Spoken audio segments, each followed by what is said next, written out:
Part 2, The Great Manipulator. Quoting Giordano Bruno, "Vinculum quippe vinculorum amor est."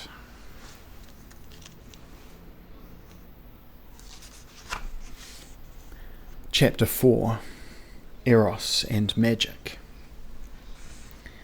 Part 1, Identity of Substance, Identity of Process. Couliano is the father of the equation Eros equals magic, whose terms can doubtless be reversed.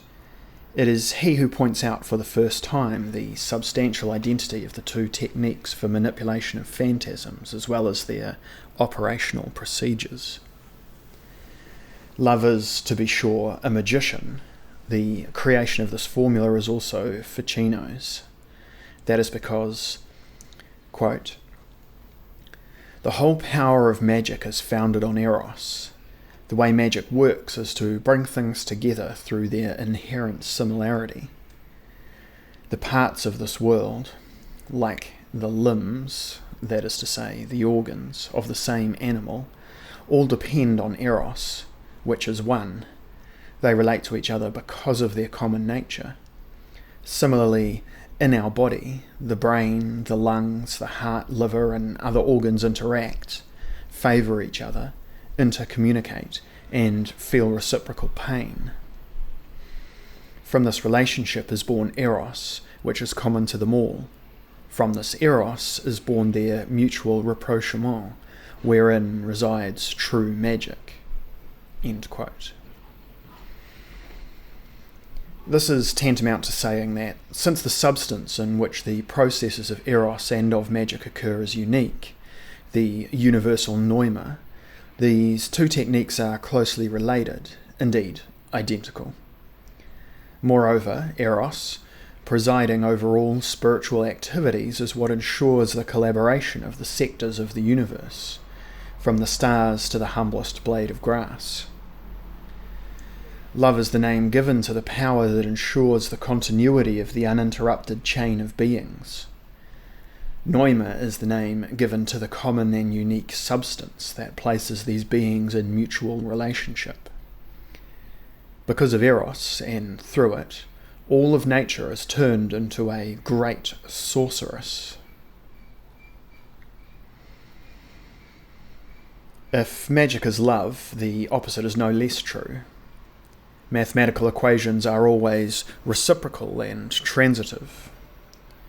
Philosophic equations do not follow the same rule, but in this case, the substantial identity that makes it possible to equate these two terms is also accompanied by an operational identity that permits their reversal. Love is, in turn, magic, since its processes are identical to magic processes. Indeed, what does the lover do by means of his deeds, words, services, and gifts, other than create a magic web around the object of his love? All his means of persuasion are also magic means, whose goal is to bind the other to him. Couliano himself, to define this process, uses the word rete, meaning net or web.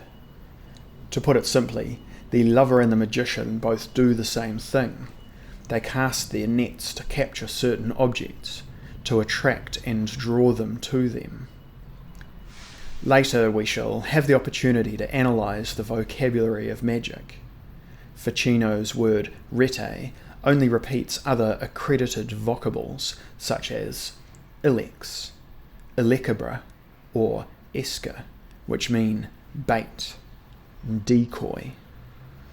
Like a hunter, the lover and the magician, who is in love with nature, with Diana, Giordano Bruno would say, cast their nets and put out their phantasmic bait and traps in order to take possession of their precious game. It goes without saying that the quality and dimensions of the game vary. The lover uses his talents to gain control over the pneumatic mechanisms of the beloved.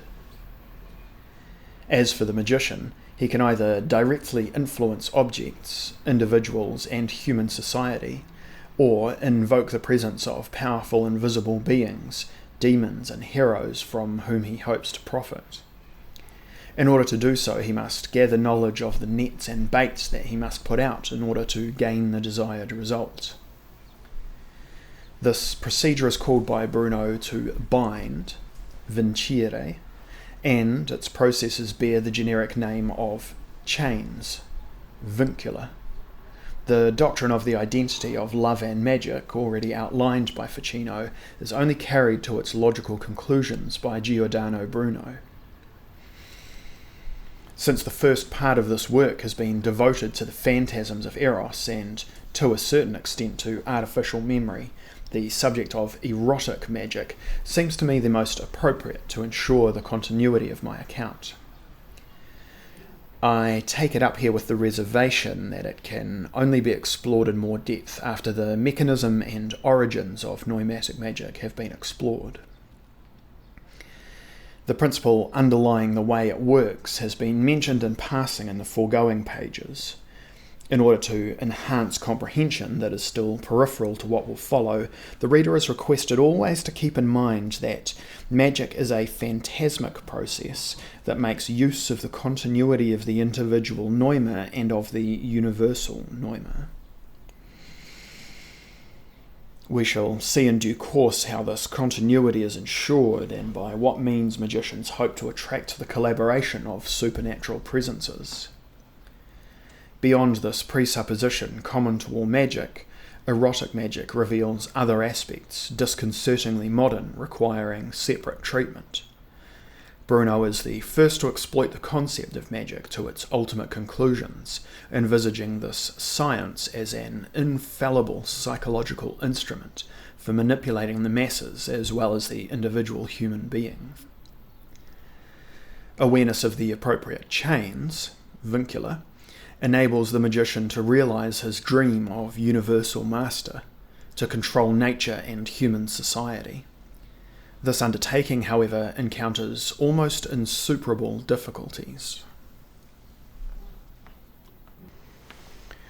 2. Manipulation of masses and of individuals. De vinculis in genere, of bonds in general, by Giordano Bruno is one of those little-known works whose importance in the history of ideas far outstrips that of more famous ones. In its frankness, indeed the cynicism of the analysis of its contents, it might be compared to Machiavelli's The Prince, especially as the subject matter of the two works is connected. Bruno deals with psychological manipulation in general, Machiavelli with political manipulation. But how colourless and ridiculous the Machiavellian prince adventurer now seems compared to Bruno's magician psychologist.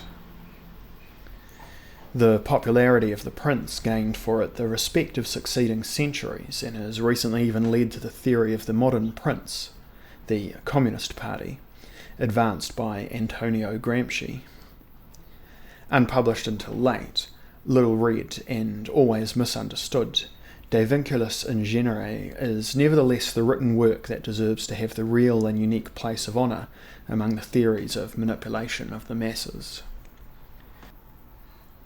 The brain trusts that dominate the world have been inspired by it, have put Bruno's own ideas to practical use. A continuity surely might exist, for Bruno seems to have exerted a certain influence on the ideological movement at the beginning of the 17th century. The Rosicrucian movement, which had great repercussions. But to our knowledge, there has never been, either before or after Bruno, any writer who has treated this subject empirically, free from any ethical, religious, or social considerations.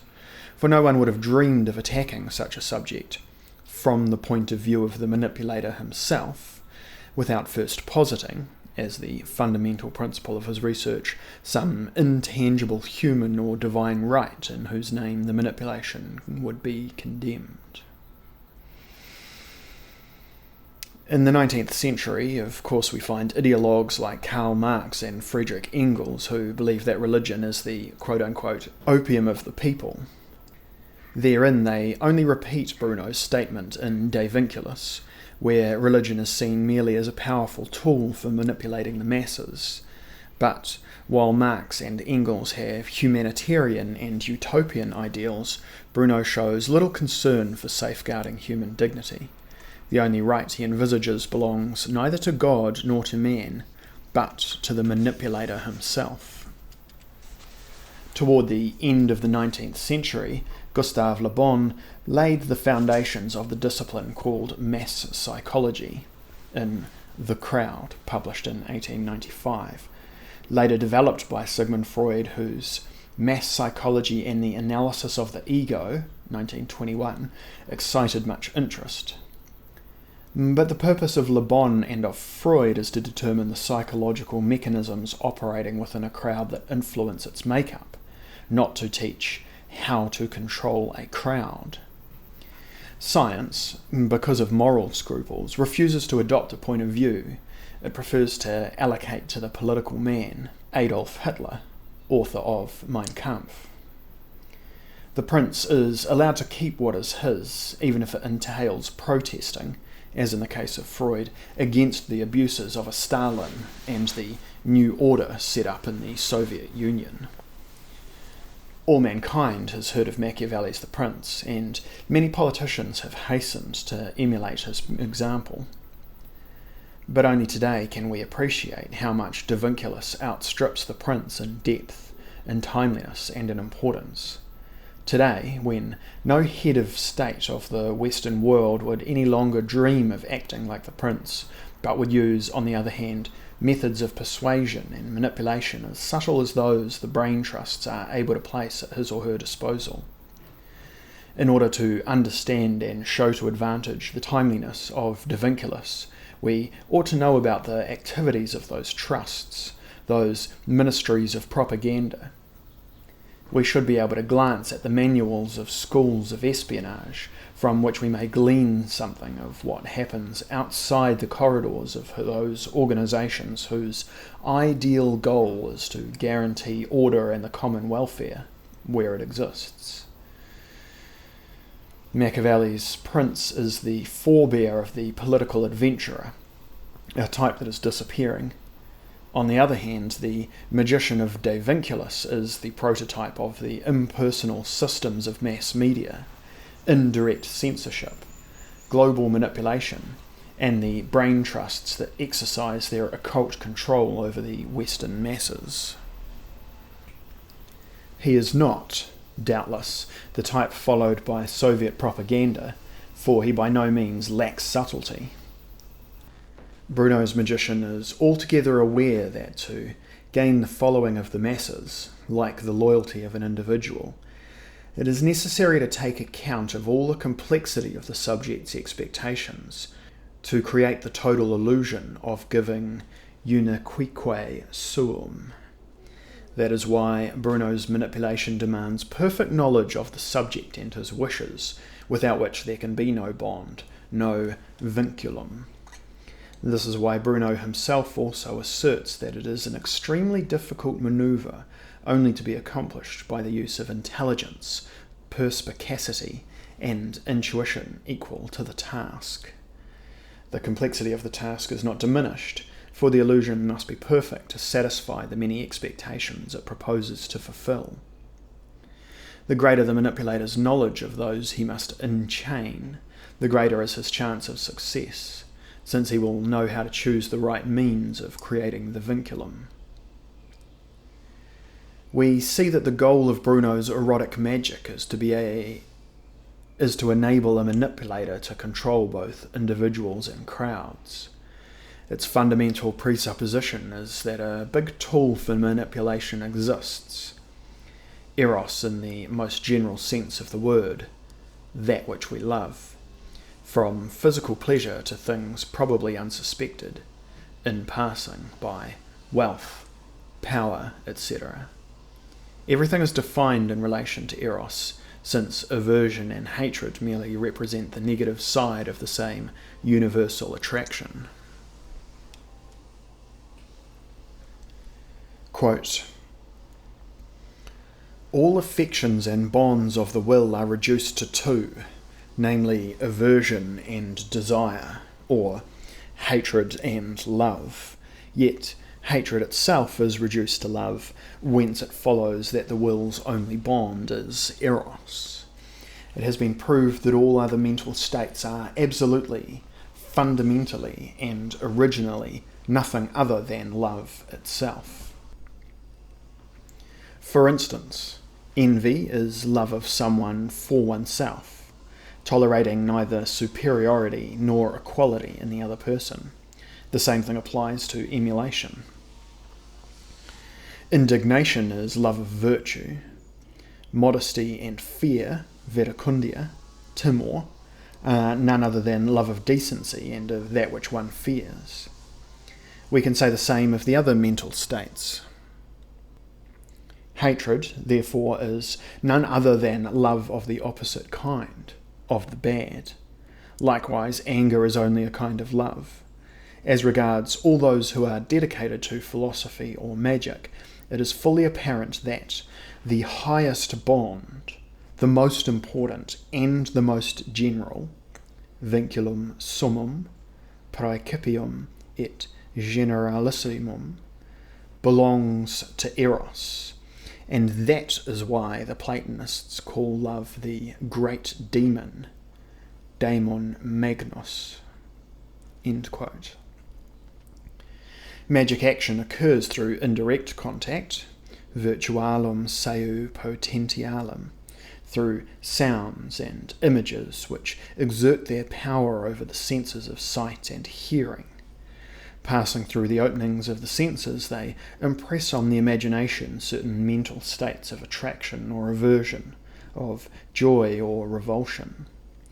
Sounds and images are not chosen at random, they stem from the occult language of the universal spirit. With regard to sounds, the manipulator should know that tragic harmonies give rise to more passions than comic ones, being able to act on souls in doubt. There, too, it is necessary to take account of the subject's personality, for though there are some people easily influenced, there are others who react in an unexpected way to the magic of sound. Like that barbaric emperor who, on listening to a very sophisticated musical instrument, thought that it was the neighing of horses. In turn, images are capable of giving rise to friendship or to hatred, to loss, pernices, or dissoluteness. This artificial phenomenon can, moreover, be verified daily by virtue of the fact that individuals and things seen inspire in us spontaneously sympathy or antipathy, aversion or attraction. Sight and hearing are only secondary gateways through which the hunter of souls, animarum venator, the magician, can introduce chains and lures. The main interest, porta et praecipius aditus, for all magic processes is fantasy. The only gateway, sola porta, for internal mental states, and the chain of chains, vinculum vinculorum, the power of the imaginary, is increased by intervention of the cognitive faculty. That is the thing that is capable of subjugating the soul. Therefore the chain has to pass through fantasy, for, quote, there is nothing in the intellect that was not previously perceived by the senses, quod prius non fuerit in sensu. And there is nothing which, coming from the senses, can reach the intellect without the intermediary of fantasy. End quote. According to the abstraction drawn by the manipulator himself, who is supposed to exert total control over his own imagination, theoretically at least, the majority of mortals are subject to uncontrolled fantasies. There are only particular professions that demand the voluntary application of imagination, the poet, the artist. As for the rest of them, the realm of imagination is settled by external causes. In this case, we must distinguish between fantasies caused by voluntary action, but of another kind, of the subject himself, and the fantasies whose origin lies elsewhere. The latter, in turn, can be caused by demons or induced by human will. Implicated here is the will of the manipulator, which must be of an altogether special kind. Indeed, Bruno warns every manipulator of phantasms, in the event, the artist of memory, to regulate and control his emotions and his fantasies, lest, believing them to be the master, he nevertheless becomes dominated by them. Be careful not to change yourself from manipulator into the tool of phantasms. That is the most serious danger confronting the disciple. The real magic manipulator must be able to arrange, to correct, and to provide fantasy, to create the different kinds of will. It seems that man is endowed with a hypercomplex brain that has no special capacity to analyse stimuli according to their provenance.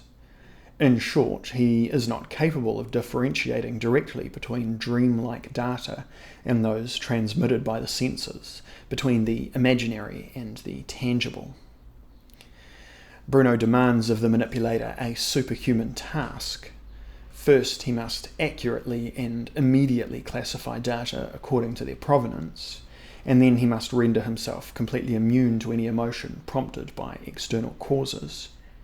In short, he is supposed no longer to react to any stimulus from without. He must not allow himself to be moved either by compassion, or by love of the good and the true, or by anything at all, in order to avoid being enchained himself. In order to exercise control over others, it is first essential to be safe from control by others. With incomparable lucidity, Bruno draws a clear distinction between theology, with fundamentals of morality, which, let us remember, was an exclusively theological discipline, and the mental view of the laity, civilis speculatio, whose representative he considers himself to be. For theology, there is a true religion and false beliefs. There is good and evil, which are largely ideological in nature. There can be no question of the manipulation of individuals and masses, but simply on a mission with the goal of converting to the one and only truth. On the contrary, for Bruno, there is only one sacrosanct principle, only one truth, and that is, everything is manipulable. There is absolutely no one who can escape intersubjective relationships, whether these involve a manipulator, a manipulated person, or a tool. Theology itself, the Christian faith, and all other faiths are only beliefs of the masses set up by magic processes. For a magic process to succeed, as Bruno never tires of repeating, it is essential that the performer and the subjects be equally convinced of its efficacity. Faith is the prior condition for magic. There is no operator, magician, doctor, or prophet who can accomplish anything without the subjects having faith beforehand. Whence Hippocrates' remark, "The most effective doctor is the one in whom many people have faith." Quote, "It is generally agreed that not only must we be credulous, we who act upon them, but the patients must be also. That is the essential condition without which nothing can be achieved. Faith is the strongest bond, the chain of chains of which all others are, so to speak, the progeny. Hope, love, religion, piety, fear, patience, pleasure, indignation, hatred, anger, contempt, and so on. It is essential that the performer of magic have an active faith and the subject a passive faith. Especially is the latter important because without it no operator, either rational or divine, can accomplish anything." End quote. It is obvious that the ignorant are more readily won over by the phantasms of theology and medicine. Quote, "It is all the easier to enchain, vincere, people who have less knowledge, In them, the soul opens in such a way that it makes room for the passage of impressions aroused by the performer's techniques, opening wide windows which in others are always closed. The performer has means at his disposal to forge all the chains he wants: hope, compassion, fear, love, hate, indignation, anger, joy, patience, disdain for life and death, for fortune." End quote. It is not by chance that the prophet is mentioned alongside the magician and the doctor. The most obvious result of Bruno's thought is that all religion is a form of mass manipulation. By using effective techniques, the founders of religions were able, in a lasting way, to influence the imagination of the ignorant masses, to channel their emotions and make use of them to arouse feelings of abnegation and self-sacrifice they would not have experienced naturally. Statements of this kind can be easily misunderstood, giving credence to the belief that here Bruno is making a sociological criticism of religion. This is far from the case, for he does not try to show it up, but only to look at it from a wider angle, from the point of view of the manipulator. Bruno does not condemn religion in the name of humanitarian principles, which are completely foreign to him. Moreover, he is not interested in religion per se, but rather in the way in which any religion can be established if it finds the masses predisposed to accept it, and a message suitable for their conversion. As regards the manipulator himself, he will be persuasive and unshakable in his faith and power to convince the more he has succeeded in smothering in himself and others philautia, self-love, egotism. Everything is manipulable, Bruno teaches us, but the manipulator has no right to use his power over the masses for selfish ends. On the other hand, it seems that self-love in the subject facilitates in some way the creation of bonds. In general, it is easier to exert a lasting influence over the masses than over a single individual. Concerning the masses, the vincula used are of a more general kind. In the case of the individual, it is first necessary to be very familiar with his pleasures and his phobias, with what arouses his interest and what leaves him indifferent. It is indeed easier to manipulate, vincere, several persons than one only. Quote, "That which is difficult, I believe, is not to bind or to liberate, vincere et solvere, but to find the right bond among all the bonds, the choice being arbitrary rather than controlled by nature or manipulative technique." End quote. There are no doubt categories of age, physiognomy, etc., into which each individual can be placed, but in general, the variety of individual differences, as well as the variety of bonds, vincula, applicable to them, must be accounted for. Two individuals never correspond to one another completely. Different individuals are manipulable according to different criteria. The beauty that subjugates Socrates does not subjugate Plato. The multitude has other preferences than do the elite. Males have different tastes than females. Some men have a predilection for virgins, others for promiscuous women.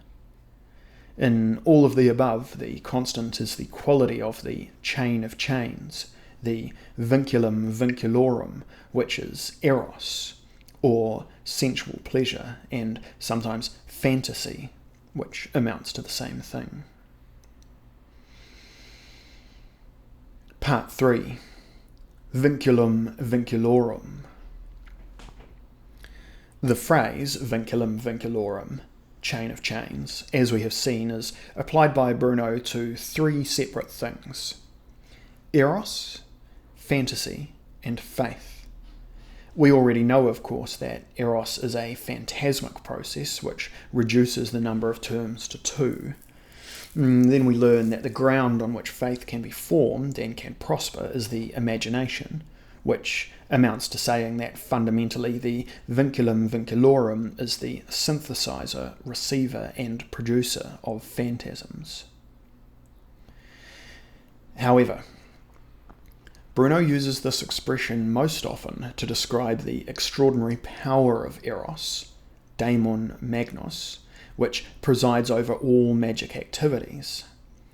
These are only a deft exploitation of individual propensities and attitudes in order to create lasting bonds with the purpose of subjugating the individual or the group to the will of the manipulator. The assumption is that no one can escape the magic circle. Everyone is either manipulated or a manipulator. Having attained extraordinary domination over his own fantasy, and having got rid of the ballast of vanity that made him vulnerable to the praise or blame of others, the manipulator, in order to use his techniques, applies himself to knowing and fathoming through intuition the characteristics, reactions, and emotions of the subject to be bound to him. Like a spy wanting to procure material for future erotic blackmail, the magician must collect all the indices that permit him to file his subject under some classification or other. A difficult task, once accomplished, sets off to motions of the vinculum, 4 in number. The first is fastening the bond or chain, iniectio seu invictio. The second is the actual bond itself, legatio seu vinculum. The third is the attraction resulting from it, attractio. And the fourth is the enjoyment of the object that gave rise to the whole process, copulatio quae fruitio dicatur. At issue, of course, is an erotic bond which wastes away, quote, through all the senses by means of which the attachment was created.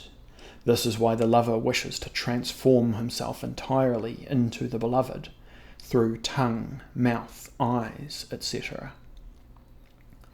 The chain reaches the subject through knowledge, binds through affection, and acts through enjoyment, generally speaking. What is the purpose of this description of the vinculum cupidinus, the libidinal bond? This question is more difficult than it seems, for Bruno's treatise is far from explicit on many points. Since I have already answered it, I must justify my response. A first possibility might be that Bruno, treating of love as a natural bond, aims his phenomenology not at goals of manipulation, but simply to establish a paradigm of every other artificial and magic bond. Indeed, he never says, expressus verbis, that the purpose of the manipulator is to exploit human weaknesses, the natural inclinations of the libido. This hypothesis is countered by several factors, some of which we have mentioned, but the most important are yet to be clarified. Indeed, the verb vincere, to enchain, is used in contexts where its active, operational meaning leaves no shadow of a doubt. Quote, he who is in possession of the universal cause, or at least the nature, the tendency, the attitude, the use, and the finality of this particular thing he must enchain, that person will know how to enchain. Vincere ergo novit. End quote. Furthermore, this passage seems to give us the key to Bruno's treatise, for what is it if not an analysis of the nature and tendencies of the things to be enchained, of the particulares res vinciendae? A second hypothesis, even more tenuous, would be that Bruno is simply describing the phenomenology of Eros, like Ficino and Pico della Mirandola. The contrast to this is the fundamental idea of the treatise, already evident in its title. We are not dealing with abstract mechanisms of Eros, but with vincula, the production of attachments, which is considerably simplified by virtue of the fact that all the chains are reduced to the erotic vinculum. It is therefore true that the phenomenology of Eros is a paradigm of the vincula in genere, but these are magic chains used by the manipulator to manipulate individuals or associations of individuals. A third hypothesis, which does not implicate the idea of manipulation, is that knowledge of the erotic phenomenology is useful to the manipulator, not only for exerting his influence on the external world, but also for obtaining a perfect immunity to bonds of all kinds. That is altogether probable and amounts to saying that Bruno's manipulator is the man who knows all about love in order to learn not to love. For it is the person who loves who is enchained. Quote, "The love of the lover is passive. It is a chain, a vinculum. Active love is something else. It is power active in things, and it is this that enchains. Est illa qui vincit." A fourth and final hypothesis, which also does not involve the capability of the manipulator either to forge the chains of love or to ward them off, is that Bruno might be concerned, among other things, with supplying his disciple reader with medical knowledge, enabling him to consider erotic questions without prejudice, to unbind and break the imaginary vincula that attach his patients to him. In some cases that is very probable and is confirmed by the use of the verb exsolvere, antonym of vincere, which appears next to it. The passage is interesting for it shows that the subject's state of receptivity is very important. Ad quodo modo libet, vinciendum et exsolvendum, to enchain and release from bonds in every way. It is therefore clear that the manipulator's activity consists not only in the exercise of a magic influence, but also in the opposite, namely the breaking of the vincula from which a patient suffers. In conclusion, the treatise De Vinculis in Genere should be interpreted as a practical manual for the magician, teaching him to manipulate individuals according to their emotional natures and to keep himself at a distance from the dangerous influence of Eros, to cure patients in the grip of a powerful erotic spell. The fundamental idea of the treatise is that love rules the world, that the strongest chain is that of Venus. Eros, quote, is lord of the world. He pushes, directs, controls, and appeases everyone. All other bonds are reduced to that one, as we see in the animal kingdom, where no female and no male tolerates rivals, even forgetting to eat and drink, even at the risk of life itself. End quote. In conclusion, vinculum quippe vinculorum amor est. Indeed, the chain of chains is love. And again, quote, all bonds relate to the bonds of love, either because they depend on it or because they are reduced to it. Love is the foundation of all emotions. He who loves nothing has nothing to fear, to hope, to boast of, to dare, to scorn, to accuse, to excuse himself for, to humiliate himself for, to rival, to lose his temper over. In short, he cannot be affected in any way. End quote. This individual is, of course, the manipulator himself, who, exercising absolute control over the sphere of Eros, knows how to keep himself away from all vincula, from all the traps that love has set for him. What is this vinculum? It is, of course, beauty in its widest sense. But this beauty that enchains does not consist in a prescribed proportion of the limbs. It has an incorporeal reason for being, which differs according to the nature of each individual. It can happen that a perfectly beautiful young girl is less attractive than another, who is theoretically less beautiful, but can be explained by a secret communication between the lover and the object of his love. How does the vinculum function? It is caused by fantasy, of course, which has its own autonomy and reality. Fantasy is true, it operates in actuality, it can really influence the object. It also invades the subject through the door of the imagination. It reaches the cogitative faculty. It determines emotions and incites the subject to pleasure.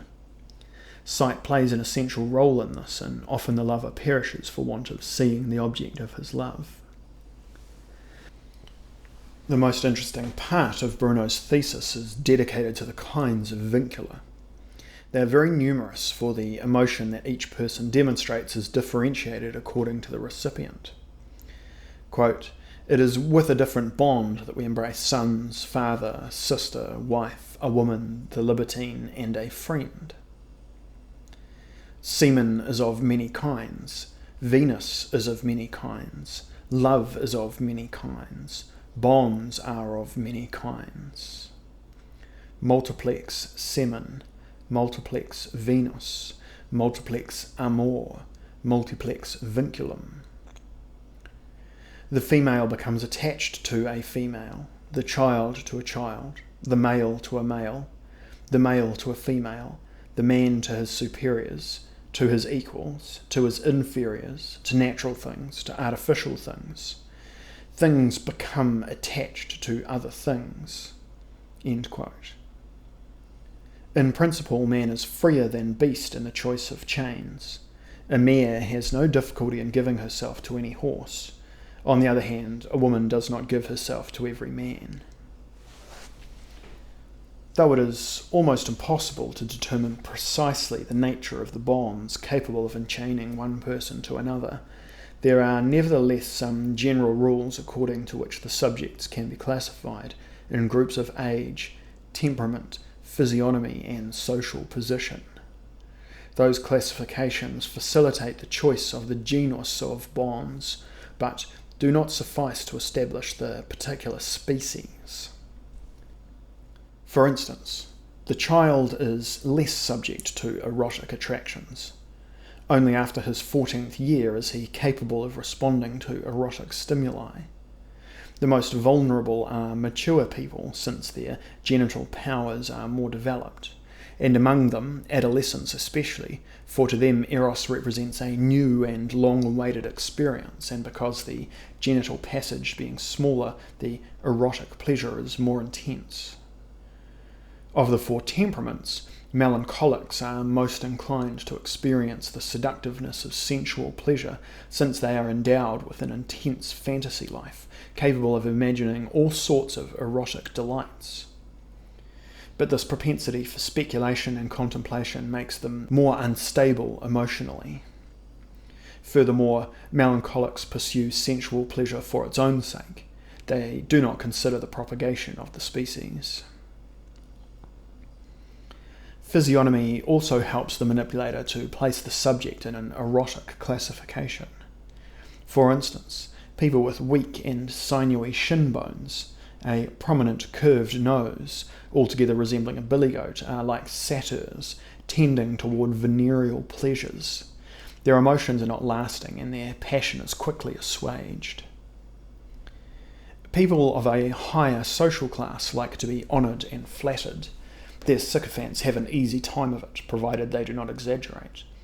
It is enough for them, quote, "to enlarge mediocre virtues, to diminish vices, to excuse the inexcusable, and to change faults into qualities," end quote, in order to enchain their benefactor. Finally, there are psychic pleasures or physical pleasures, or both simultaneously. There is natural love and abstract love practiced by the Heremita masturbans. Along with those generalizations, Bruno also states some very cryptic rules for controlling sexuality, rules we shall now try to interpret.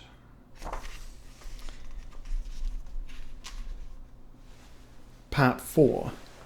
Ejaculation and retention of semen. Some passages of De Vinculis are especially interesting because they seem to show that the practice of coitus reservatus was not foreign to Bruno's magic. We know that this was practiced by Taoists in China and the tantric yogis in India and Tibet. Bruno's remarks are so concise, however, that great care is needed to define their meaning without misrepresentation.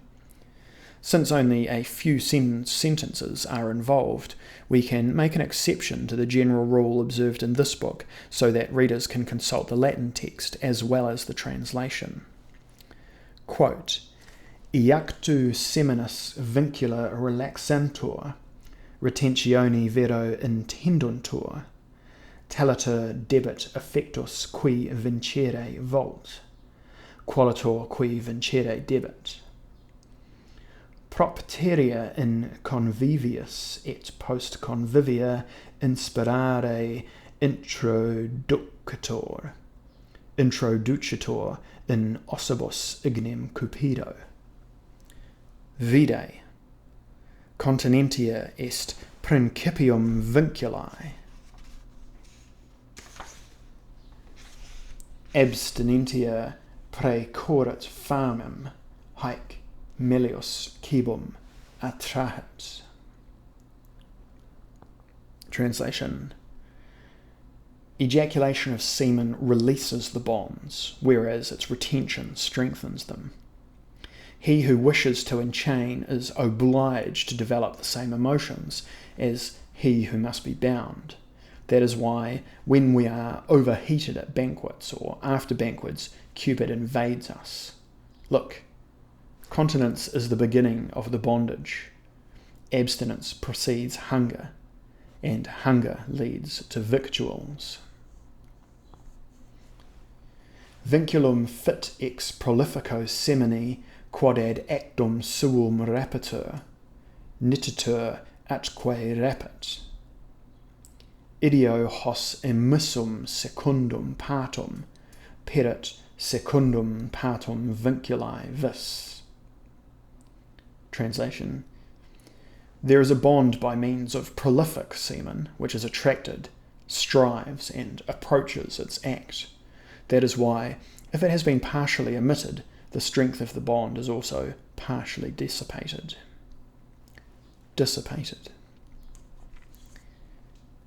Cupidinus vincula, quae ante coitum intensa erant, modico seminus iactu sunt remissa et ignes temperati, obiecto pulcro nihilominus iodum permanente. Translation. Cupid's bonds, which were strong before the mating, were dissipated after the moderate ejaculation of semen, and the ardour was diminished, even though the attractive object did not cease to be. Let us agree that Bruno's notes, concise to the point of unintelligibility, can give rise to several interpretations.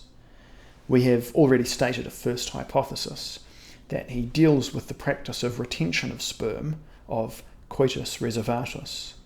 We know that by means of such a practice, along with exercises of embryonic breathing, the Taoists sought vitality and longevity, whereas the Tantrics, within the framework of a subtle and much more sophisticated physiology, were supposed, through the Maithuna, to reawaken dormant cosmic energies and to channel them into the lotus of 1,000 leaves at the top of the head, entering a state of ecstasy. In both cases, coitus reservatus represents one of the indispensable methods to reach the goal. Since, in a treatise on erotic magic, Bruno speaks of the retention of sperm, we may ask whether he does not have in mind a practice of the same kind. We soon discover he is not thinking of that. What interests him, as we know, is a way we can seduce, create bonds and attachments. Now he observes that once pleasure has been had, the bonds dissolve. That is why, to maintain the strength of a bond, it must not be enjoyed. But to whom does this refer? To the manipulator, or to the subject to be bewitched by Eros? If he were speaking to the manipulator, we already know that he must be free of any attachment, and therefore it would be more fitting for him to emit semen in order to dissolve the bond. On the other hand, if it is to his interest that the subject not assuage his desire, for enjoyment leads to the destruction of the bond. So far we have not got to the heart of Bruno's message. Among the cryptic passages we have translated there is one that could lead us in the right direction. There is a bond by means of prolific semen which is attracted, strives, and approaches its act.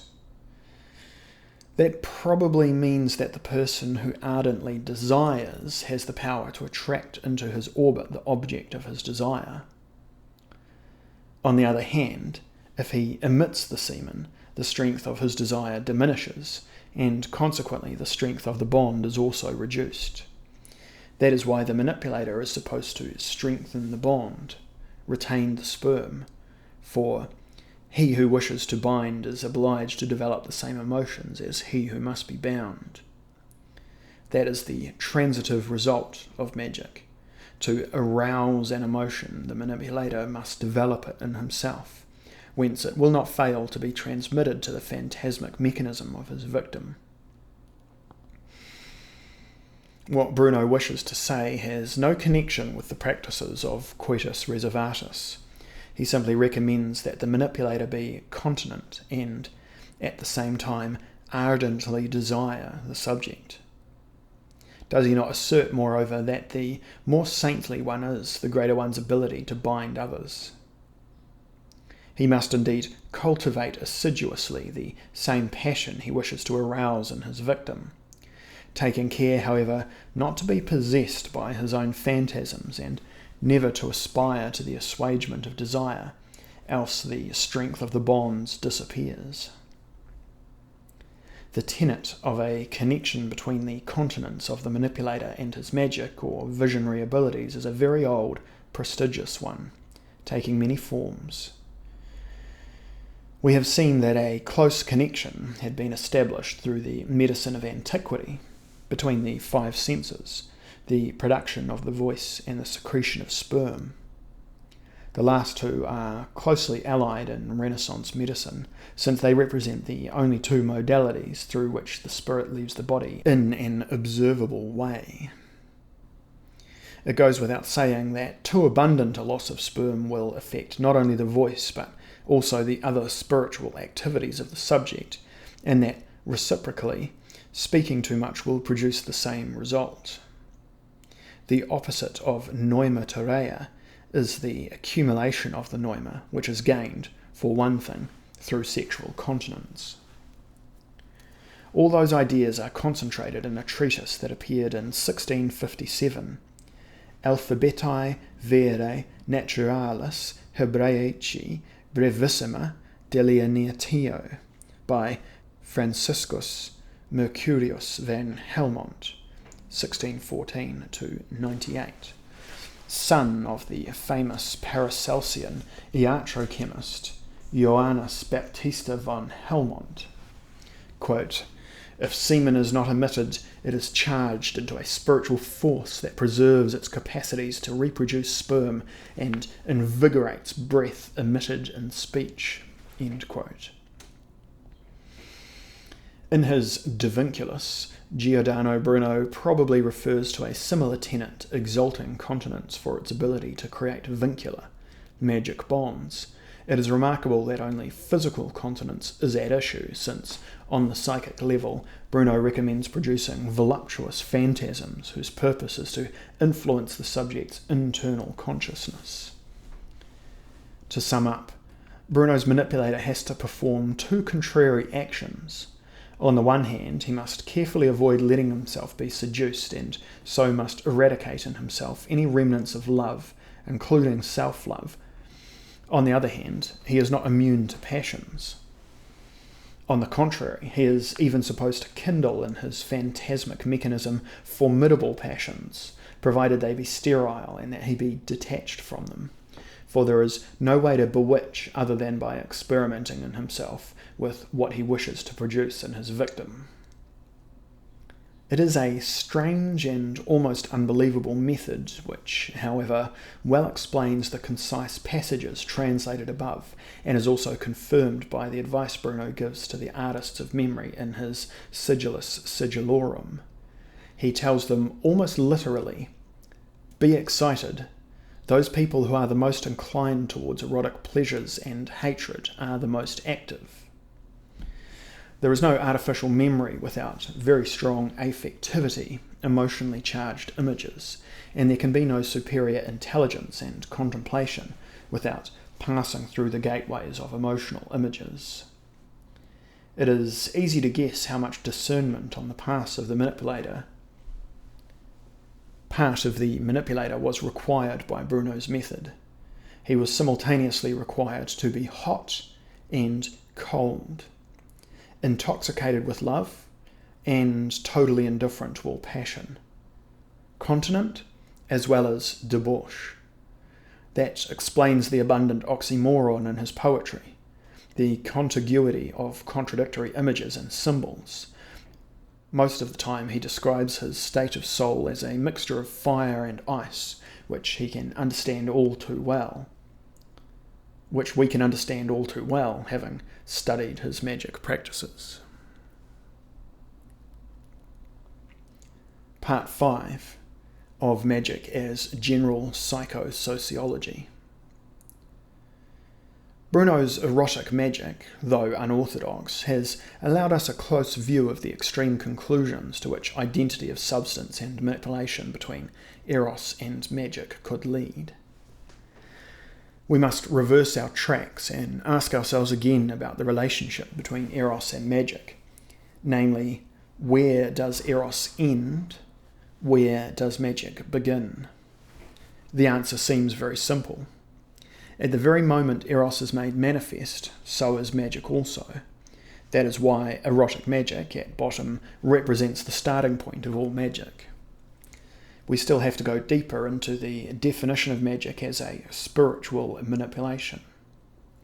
In any case, as a question of a transitive assumption, making it possible to say that every other spiritual manipulation is at the same time a magical one. Now, the simplest natural noimatic activity involved in any intersubjective process is Eros, which implies that all erotic phenomena are simultaneously magic phenomena in which the individual plays the role either of manipulator or of the manipulated, or of the instrument of manipulation. For a subject to take part in magic practices, it is not necessary that the idea of magic itself cross the threshold of his consciousness.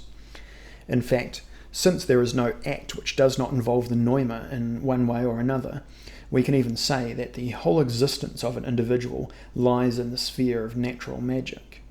And since the relations between individuals are controlled by erotic criteria in the widest sense of that adjective, human society at all levels is itself only magic at work.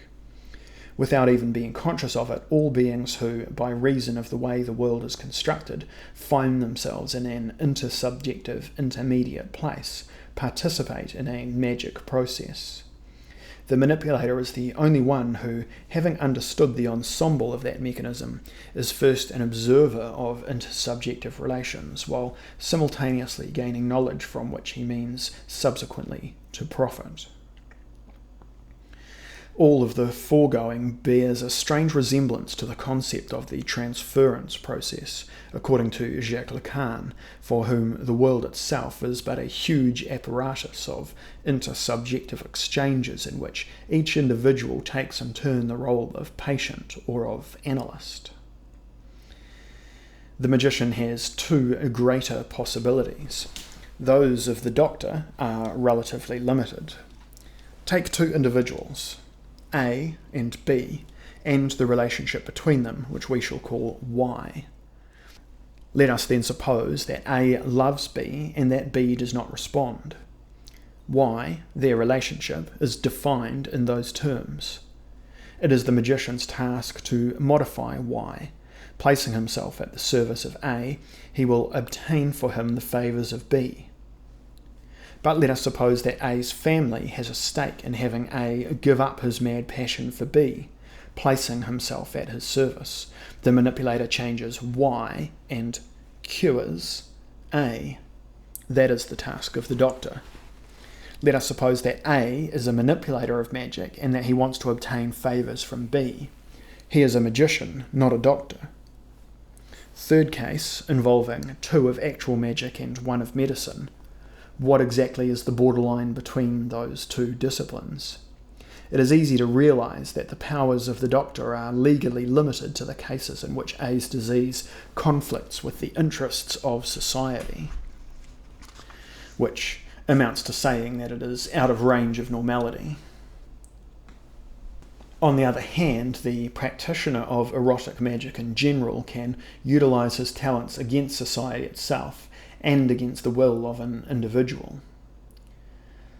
Let us suppose that A is a multiple individual, a crowd without uniform reactions. B is a prophet, the founder of a religion or a political leader, who, using magic techniques of persuasion, subjugates A. His techniques, like those of the physician, are equally admissible since, by gaining the social consensus, our manipulator himself dictates the rules of society. 3 hypostases: magician, physician, prophet. They are indissolubly bound together and have no precise line of demarcation. The psychoanalyst is also a member of the group, his sphere of action being confined to the illicit and the superhuman. Along with specialisation and delimitation of skills, we would tend to say that the two other practitioners of Bruno's magic, the actual magician and the prophet, have now vanished. More probably, however, they have simply been camouflaged in sober and legal guises, the analyst being one of them, and after all not the most important. Nowadays, the magician busies himself with public relations, propaganda, market research, sociological surveys, publicity information, counter-information and misinformation, censorship, espionage, and even cryptography, a science which in the 16th century was a branch of magic. This key figure of our society is simply an extension of Bruno's manipulator, continuing to follow his principles and taking care to give them a technical and impersonal turn of phrase. Historians have been wrong in concluding that magic disappeared with the advent of quantitative science. The latter has simply substituted itself for a part of magic while extending its dreams and its goals by means of technology. Electricity, radio transport, radio and television, the airplane and the computer have merely carried into effect the promises first formulated by magic, resulting from the supernatural processes of the magician. To produce light, to move instantaneously from one point in space to another, to communicate with faraway regions of space, to fly through the air, and to have an infallible memory at one's disposal. Technology, it can be said, is a democratic magic that allows everyone to enjoy the extraordinary capabilities of which the magician used to boast. On the other hand, nothing has replaced magic on its own terrain, that of intersubjective relationships. To the extent they have an operational aspect, sociology, psychology, and applied psychosociology represent in our time indirect continuations of magic revived. What could be hoped for through knowledge of intersubjective relationships?